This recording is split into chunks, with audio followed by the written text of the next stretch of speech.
सर्वांचं या पत्रकार परिषदेमध्ये मी स्वागत करतो। महाराष्ट्र विधानमंडळाचं पावसाळी अधिवेशन उद्यापासून सुरू होणार आहे। महायुती सरकारचं हे चौथं अधिवेशन आहे, विशेष अधिवेशन पकडून।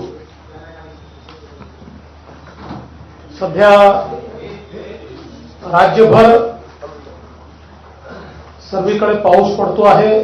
बहुतांश ठिकाणी समाधानकारक पाऊस आहे, काही ठिकाणी अतिवृष्टी आहे, काही तालुक्यांमध्ये अजूनही थोडी पावसाची कमतरता आहे, पण बहुतांश ठिकाणी पाऊस चांगल्या प्रकारे पडलेला आहे। पेरण्या देखील अतिशय चांगल्या प्रमाणात होत आहेत आणि बियाणं खतं वगैरे उपलब्ध असावीत याकरता राज्याची यंत्रणा कामी लागलेली आहे।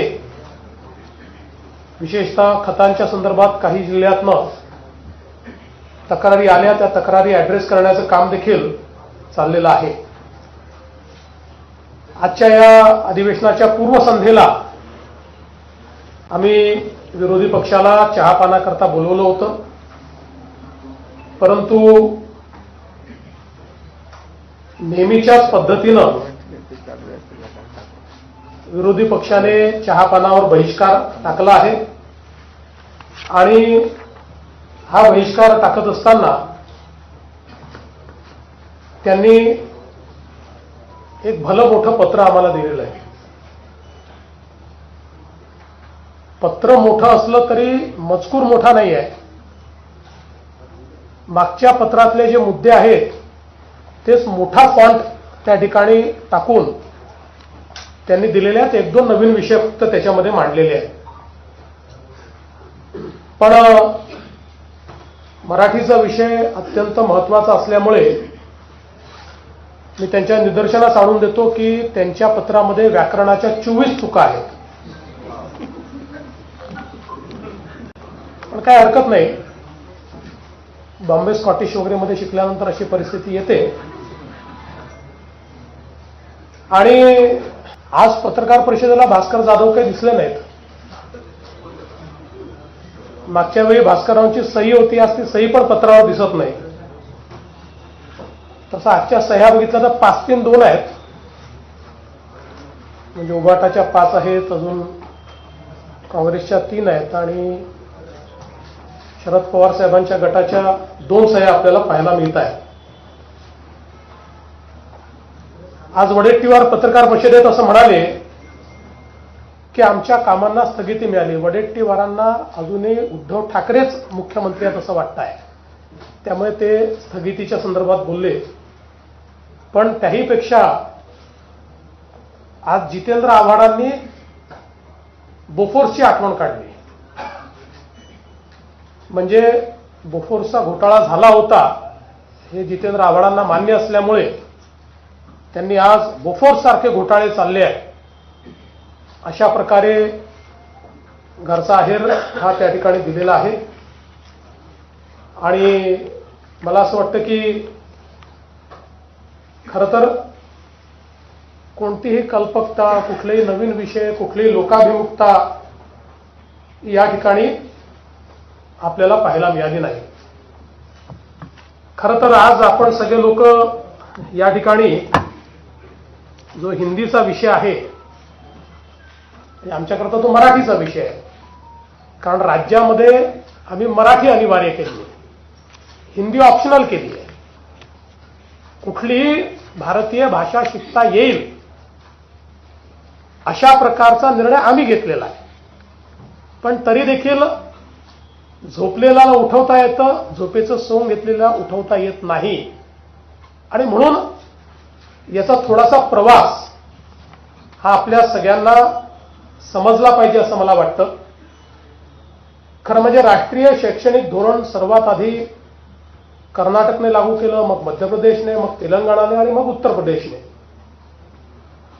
21 सप्टेंबर 2020 रोजी महाराष्ट्राचे तत्कालीन मुख्यमंत्री उद्धव ठाकरेजी यांनी हे शैक्षणिक धोरण कशा प्रकारे लागू करायचं याकरता एक तज्ज्ञ समिती नियुक्त केली होती. 16 ऑक्टोबरला त्याचा GR 16 ऑक्टोबर 2020 रोजी उद्धवजींच्याच नेतृत्वाखाली हा GR निघाला आणि अतिशय नामवंत अशा प्रकारचे शास्त्रज्ञ अभ्यासक डॉक्टर रघुनाथ माशेलकर साहेबांच्या अध्यक्षतेखाली 18 लोकांची कमिटी तयार करण्यात आली. या 18 लोकांमध्ये कोण कोण होते? डॉक्टर सुखदेव थोरात, मुंबई विद्यापीठाचे कुलगुरू डॉक्टर सुहास पेडणेकर, SNDT महिला विद्यापीठाच्या कुलगुरू प्राध्यापक शशिकला वंजारी, डॉक्टर बाबासाहेब आंबेडकर मराठवाडा विद्यापीठाचे कुलगुरू डॉक्टर प्रमोद येवले, माजी कुलगुरू मुंबई विद्यापीठ डॉक्टर राजन वेळुकर, नागपूर विद्यापीठ माजी कुलगुरू डॉक्टर विलास सपकाळ, ICTचे माजी कुलगुरू प्राध्यापक GD जाधव, DY पाटील विद्यापीठाचे कुलपती डॉक्टर विजय पाटील, आंतरराष्ट्रीय सल्लागार नितीन पुजार, तंत्रशिक्षण संचालक डॉक्टर अभय वाघ आणि हैदराबाद सिंध नॅशनल कॉलेजिएट विद्यापीठ मुंबईचे कुलाधिकारी निरंजन हिरानंदानी, शासकीय अभियांत्रिकी महाविद्यालय पुणेचे संचालक भारत आहुजा, मराठवाडा वाणिज्य विद्यालय पुणेचे प्राचार्य देविदास गोल्हर, मुंबई विद्यापीठाचे सिनेट सदस्य मिलिंद साटम, पार्ले टिळक व्यवस्थापन महाविद्यालयाचे शिक्षण तज्ज्ञ डॉक्टर अजित जोशी, शिक्षा विद्या प्रबोधिनी हा महत्वाचा आहे, शिक्षा विद्या प्रबोधिनीचे संस्थापक विश्वस्त विजय कदम जे शिवसेनेचे उपनेते आहेत आणि शिवसेनेचे म्हणजे उभाटा सेनेचे, आमच्या शिवसेनेचे नाही, आणि उच्च शिक्षण संचालक डॉक्टर धनराज माने, अशा 18 लोकांची कमिटी ही या ठिकाणी तयार झाली. आता हे सगळेच मराठी लोक आहेत, नामवंत लोक आहेत, शिक्षण क्षेत्र समजणारे लोक आहेत. अशा लोकांची एक अतिशय चांगली समिती उद्धवजींनी तयार केली. 14 सप्टेंबर 2021 या समितीने उद्धव ठाकरे साहेबांना 101 पानाचा अहवाल सादर केला. त्याचं जे DGIPRचं ट्विट आहे तेही माझ्याकडे आहे, हे आपण सगळे बघू शकता. तो अहवाल स्वीकारताना उद्धवजी दिसत आहेत, बरेच लोक दिसत आहेत, माननीय संपादकही उपस्थित होते पण फोटो दिसत नाही आहेत, आणि हा ट्विट त्या ठिकाणी करण्यात आलेला आहे. हे त्या संदर्भात त्यांचं वाक्य की याची लगेच आम्ही अंमलबजावणी करणार वगैरे ते सगळं हे प्रेसमध्ये त्यावेळी आलेलं आहे. आणि मग आपण जर बघितलं तर 15 सप्टेंबर 2021 च्या या बातम्या वगैरे आहेत, मी आता त्याच्यामध्ये जात नाही. आता या अहवालात काय म्हटलेलं आहे, या सर्व तज्ज्ञांनी काय म्हटलेलं आहे, तर या अहवालाच्या 8व्या प्रकरणामध्ये भाषेचा विषय आलेला आहे, पृष्ठ क्रमांक 56. आता पृष्ठ क्रमांक 56 वर अहवालामध्ये जो काही या ठिकाणी शिफारस त्यांनी केलेली आहे त्याच्याकरता एक उपगट तयार करण्यात आला होता, आणि त्या उपगटामध्ये कोण होते?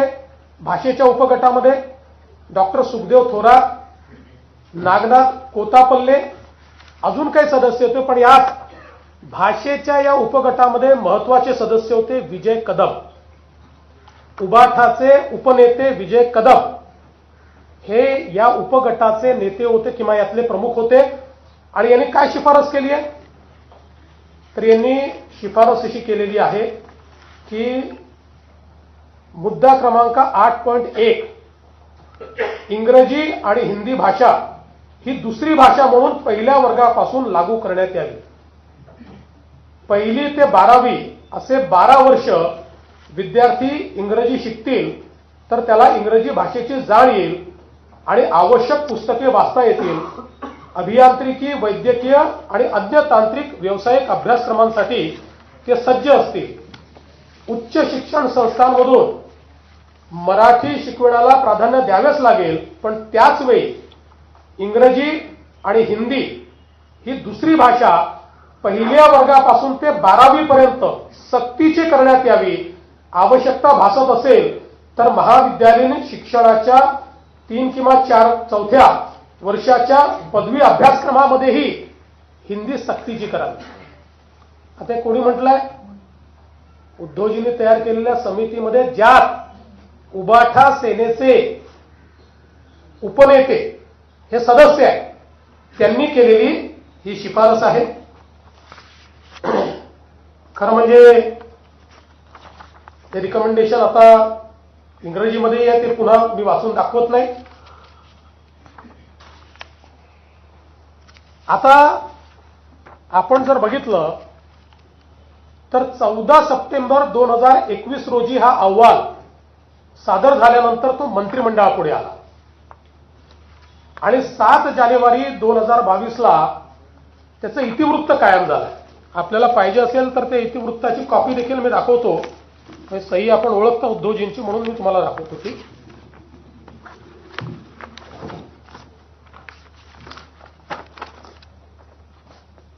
या ठिकाणी उद्धवजींची सही आहे.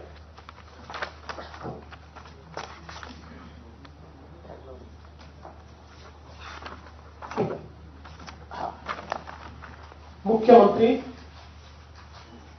उद्धव ठाकरेंची सही आहे कॅबिनेट निर्णयावर, मिनिट्सवर, म्हणजे कन्फर्म झालेली आहेत मिनिट्स, की त्यांची उद्धवजींची सही याच्यावर आहे. त्यामुळे याच्यामध्ये कुठेही हा अहवाल स्वीकारताना त्रिभाषा सूत्र बाजूला ठेवा, हे आम्हाला मान्य नाही, याच्यावर निर्णय केलेला नाही, असं काहीच म्हटलेलं नाही. उलट जी अकॅडमिक बँक ऑफ क्रेडिट, जो एक महत्वाचा कळीचा विषय याच्यामध्ये आहे की तिसरी भाषा का बरं, तर तिसऱ्या भाषेमुळे अकॅडमिक बँक ऑफ क्रेडिटमध्ये मार्क मिळतील आणि पुढच्या ऍडमिशन करता ते मार्क कामी येतील. त्या अकॅडमिक बँक ऑफ क्रेडिटलाही मान्यता याच कॅबिनेटच्या निर्णयातनं देण्यात आलेली आहे. आणि म्हणून आपण जर बघितलं तर या ठिकाणी माशेलकर समितीचा अहवाल आणि त्यावरचे निर्णय हे याकरता सांगतो. काही लोक म्हणतात आम्ही निर्णय घेतला नाही, आम्ही नुसता अहवाल स्वीकार नाही. या ठिकाणी मंत्रिमंडळाच्या बैठकीमध्ये हा विषय घेऊन त्याला मान्यता दिली आणि मग त्याच्यावर कमिटी काय तयार केली, याच्या इम्प्लिमेंटेशन करता नियम बनवायची कमिटी आहे. अहवाल स्वीकारलेला, फक्त आता आणि मग ती जी कमिटी झाली त्याच कमिटीने काम करत करत करत आमचे GR निघालेले आहेत. हे जे GR आमच्या काळात निघाले आहेत हे तेच काम करत करत करत ते आमच्या काळामध्ये अशा प्रकारचे सगळे GR निघालेले आहेत. आणि म्हणून मला असं वाटतं की या संदर्भात आपण जर बघितलं असेल तर 16 एप्रिलला 2025 ला आम्ही पहिला GR काढला आणि त्या GR मध्ये आपण असं म्हटलं की मराठी ही सक्तीची आहे, दुसरी भाषा आपण इंग्रजी म्हटली, तिसरी भाषा आपण हिंदी म्हटली. त्यावर अनेकांनी प्रश्नचिन्ह उपस्थित केल्यानंतर आपण 17 जूनला हा GR बदलला आणि यामध्ये सांगितलं की कुठलीही भारतीय भाषा तिसरी भाषा म्हणून शिकता येईल. आणि त्याही GR मध्ये आपण सांगितलं मराठी सक्तीची भाषा कुठली, मराठी, आणि तिसरी भाषा म्हणून कोणतीही भारतीय भाषा शिकता येईल अशा प्रकारचा स्पष्टपणे GR काढला. आणि याच्यामध्ये आपण जर विचार केला तर ही तिसरी भाषा पहिलीपासून नाही आहे, त्याचं लेखन वाचन हे तिसरीपासून आहे. आणि 2 वर्ष पहिले नुसती बोली आहे, म्हणजे त्यांच्याशी संवाद करायचा. त्यामुळे हा जो काही अहवाल या ठिकाणी मांडण्यात आला होता त्यानुसारच खरं म्हणजे आमच्या सरकारने निर्णय घेतला नव्हे तर सक्तीची केलेली हिंदी याच्यामध्ये ऑप्शन देण्याचं काम आमच्या सरकारने केलं की कुठलीही भारतीय भाषा. आणि मला या निमित्ताने खरं म्हणजे भारतरत्न डॉक्टर बाबासाहेब आंबेडकर यांनी जे भाषण केलेलं आहे त्यातले हे का महत्वाचं आहे तर काय मत होतं भारतरत्न डॉक्टर बाबासाहेब आंबेडकरांचं, one language can unite people, two languages are sure to divide, this is an inexplorable law, culture is conserved by the language. Since Indians wish to unite and develop a common culture, it is the bounden duty of all Indians to own up Hindi as their language. An Indian who does not accept this proposal as a part and parcel of linguistic state has no right to be Indian. He may be 100% Maharashtrian, Tamilian और गुजराती. पुढे त्यांनी असं म्हटलेलं आहे की आपली मातृभाषा ही शिकलीच पाहिजे पण त्यासोबत हिंदी देखील शिकली पाहिजे. हे भारतरत्न डॉक्टर बाबासाहेब आंबेडकरांचं दिलेलं भाषण आहे.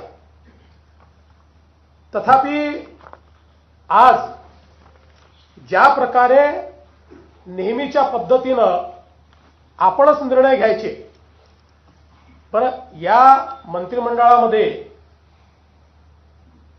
त्यावेळची संपूर्ण शिवसेना होती, उद्धवजी त्याचे प्रमुख होते, शरद पवार साहेबांची पार्टी पूर्णपणे त्या ठिकाणी होती आणि काँग्रेस पार्टी पण होती. या सगळ्यांनी मिळून याला मान्यता दिली, आम्हीच नव्हतो. पण ठीक आहे, आमचा काही त्याला विरोध नाही आहे, पण सगळ्यांनी, कारण माशेलकर साहेबांसारखे, सुखदेव थोरात साहेबांसारखे अभ्यासक ज्यावेळेस एखादा रिपोर्ट देत आहेत आणि तो जर स्वीकार होतो तर चूक काय.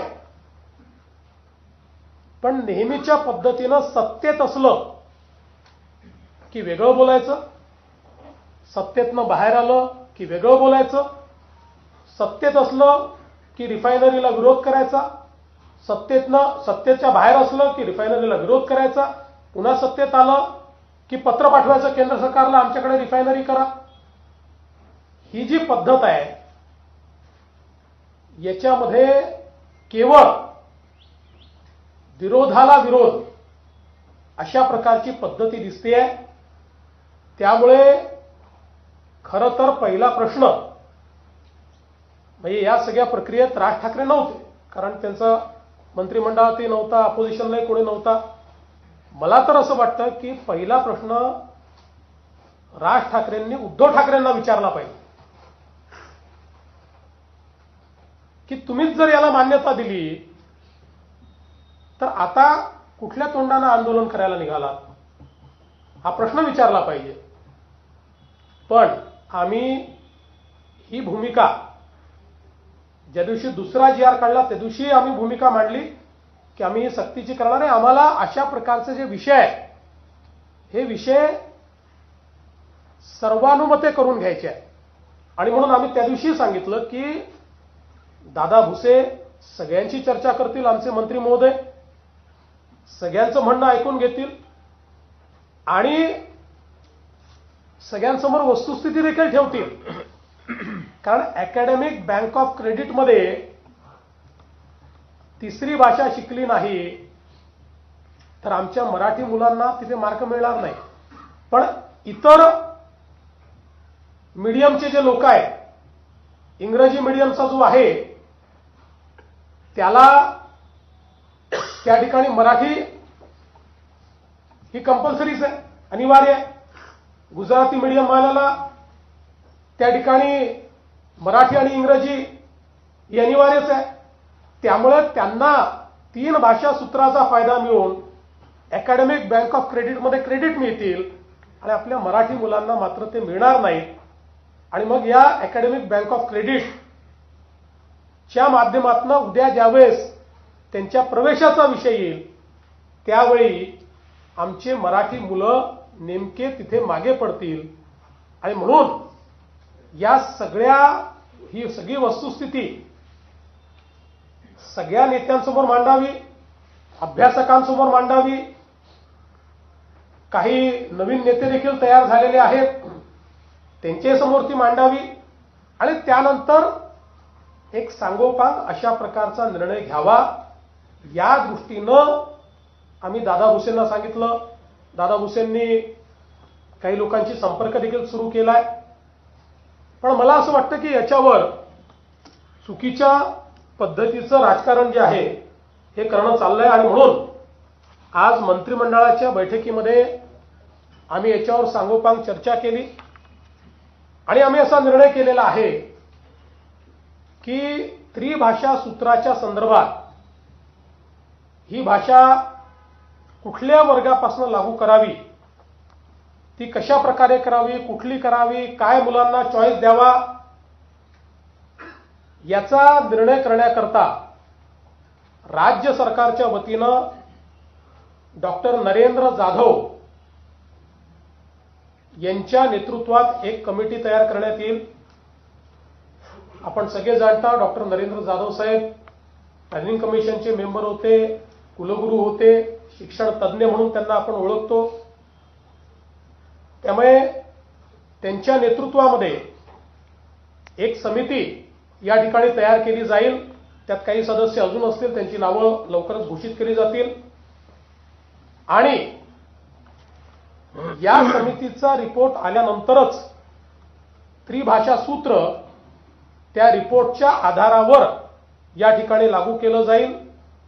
आणि म्हणून 16 एप्रिल 2025 आणि 17 जून 2025 हे दोन्ही शासन निर्णय आम्ही रद्द करण्याचा निर्णय घेतलेला आहे. हे दोन्ही शासन निर्णय या ठिकाणी रद्द आम्ही करतो आणि ही नव्याने समिती तयार करतो. ही समिती त्रिभाषा सूत्राच्या संदर्भातलं सगळं सूत्र माशेलकर कमिटीच्या अहवालाचा अभ्यास करेल. ज्या लोकांचं याच्यावर दुमत आहे त्यांचंही म्हणणं ऐकून घेईल आणि त्यानंतर आपल्या विद्यार्थ्यांच्या हिताचा काय निर्णय आहे तो निर्णय या कमिटीच्या माध्यमातून येईल आणि मग तो राज्य सरकार स्वीकारेल आणि त्यानुसार पुढची कारवाई केली जाईल. अशा प्रकारचा निर्णय आज आम्ही मंत्रिमंडळामध्ये घेतलेला आहे. आमच्याकरता मराठी आणि मराठी मुलगा किंवा विद्यार्थी हा महत्त्वाचा आहे. आमची नीती मराठी केंद्रित असेल. आमची नीती ही मराठी, आमचा जो विद्यार्थी आहे त्या विद्यार्थी केंद्रित अशा प्रकारची आमची नीती असेल. याच्यामध्ये आम्हाला कुठल्याही प्रकारचं राजकारण जे आहे ते राजकारण करायचं नाहीये.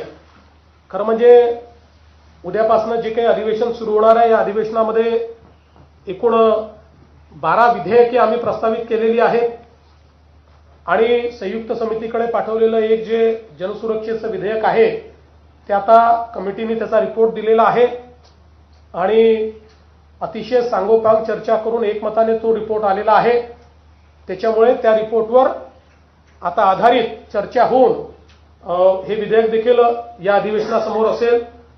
त्यामुळे एकूण जुनं एक प्रलंबित विधेयक, एक संयुक्त समितीचं विधेयक आणि 12 प्रस्तावित विधेयके या सभागृहापुढे येतील. 6 अध्यादेश हे सभागृहाच्या पटलावर ठेवले जातील आणि एकूणच हे जे अधिवेशन आहे आमच्याकडे प्रचंड बहुमत असताना देखील आम्ही अधिवेशनातनं पळ काढणारे नाहीत. पूर्ण 3 आठवड्याचं अधिवेशन आम्ही घेतलेलं आहे. आमची अपेक्षा आहे की विरोधी पक्षाने या अधिवेशनामध्ये चर्चा करावी आणि त्यांच्या प्रत्येक प्रश्नाला उत्तर द्यायला आम्ही तयार आहोत.